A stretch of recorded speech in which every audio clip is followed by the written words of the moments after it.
Over thinking مطلب ہے کسی چیز کے بارے میں زیادہ سوچنا یا دیر تک سوچنا. کوئی مسئلہ نہیں تھا, کوئی پرابلم نہیں تھی, بس سوچ سوچ کر اس کو پکاتے رہتے ہیں اس چیز کو, اور مسئلہ بہت بڑا بن جاتا ہے. It is said that overthinking is the biggest cause of unhappiness.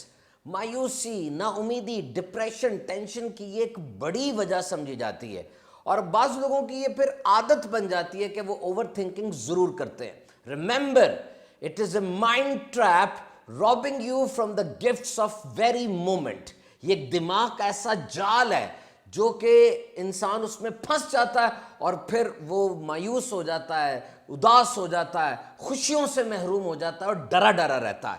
Over thinking سے کیسے بچا جا سکتا ہے, آئیے سنتے ہیں.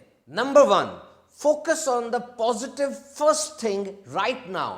ابھی اس وقت آپ کے سامنے, آپ کے ساتھ جو مثبت چیزیں ہو رہی ہیں ان پہ فوکس کریں, ان چیزوں کے بارے میں سوچیں جن چیزوں کے بارے میں آپ شکر گزار ہو سکتے ہیں. Number 2, remember energy flows where attention goes. یاد رکھیے جس طرف آپ کی توجہ ہوتی ہے نا, آپ کے جسم کی ساری طاقت اس کا فلو اسی طرف ہو جاتا ہے. کسی نے کتنی پیاری بات کی کہ جس چیز کے بارے میں آپ سوچتے ہیں, دیکھتے ہیں, سمجھتے ہیں, وہ چیز بڑھتی ہے. تو کامیابی کے بارے میں فوکس کریں, کامیابی ملتی چلی جائے گی. Number 3, repeat good and peaceful words.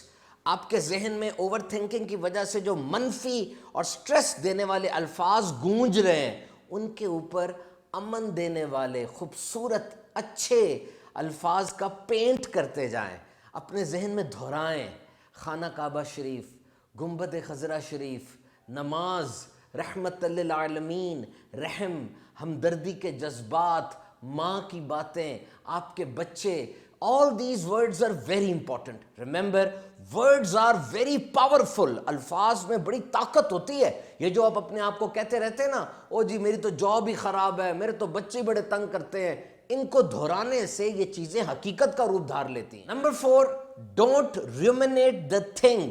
سوچوں کی جگالی نہ کریں. جس طرح گائے کھانا کھاتی ہے بعد میں لگی رہتی ہے, جگالی کرتی رہتی ہے, اگر آپ بھی ایسا محسوس کریں کہ ماضی کا ڈر اور مستقبل کا خوف, آپ کی شخصیت بہت بکھر گئی ہے اس وجہ سے, تو گھسیٹ کے اپنے آپ کو, کھینچ کے اپنے آپ کو دوبارہ حال میں, پریزنٹ میں لے کر آئیں, جس طرح ایک بچہ حال میں جیتا ہے. یاد رہے دماغ آپ کا غلام ہے, آپ اس کے غلام نہ بنیں. آپ اپنے دماغ کو آرڈر دیا کریں, دماغ کے آرڈر پہ نہ چلا کریں. اور پھر لمبے لمبے سانس لیجئے, آپ کا اپنے اوپر کنٹرول ہونا شروع ہو جائے گا. اور جس وقت اوور تھنکنگ ہو نا, کسی کے ساتھ, کسی اور کے ساتھ نیک سلوک کر دیں, یہ سوچ کے کہ میں کسی کے ساتھ اچھا کروں گا نا تو وہ میرے ساتھ ہی اچھا ہو رہا ہوتا ہے. اور پھر اپنی زندگی کی جیت کو, ون, جو آپ نے زندگی میں چیزیں جیتی, جو ون آپ نے کی, ان کے بارے میں سوچیں.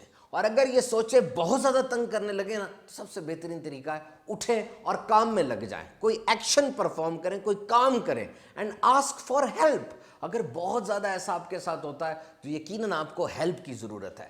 بالکل سمپل سی بات ہے جی, باہر نکل جائیں, فطرت کے قریب ہوں, ان چہچہاتے ہوئے پرندوں کو سنیں, ان درختوں کو دیکھیں, گھاس پہ چلیں, افق سے ابھرتے ہوئے سورج کو دیکھیں. اور یہ یاد رکھیں, there is no Wi-Fi in the forest, but you will find best connection among the trees. جنگلات میں, درختوں میں وائی فائی تو نہیں ہوتی, لیکن آپ وہاں پہ ایک بہترین کنیکشن تلاش کر لیں گے.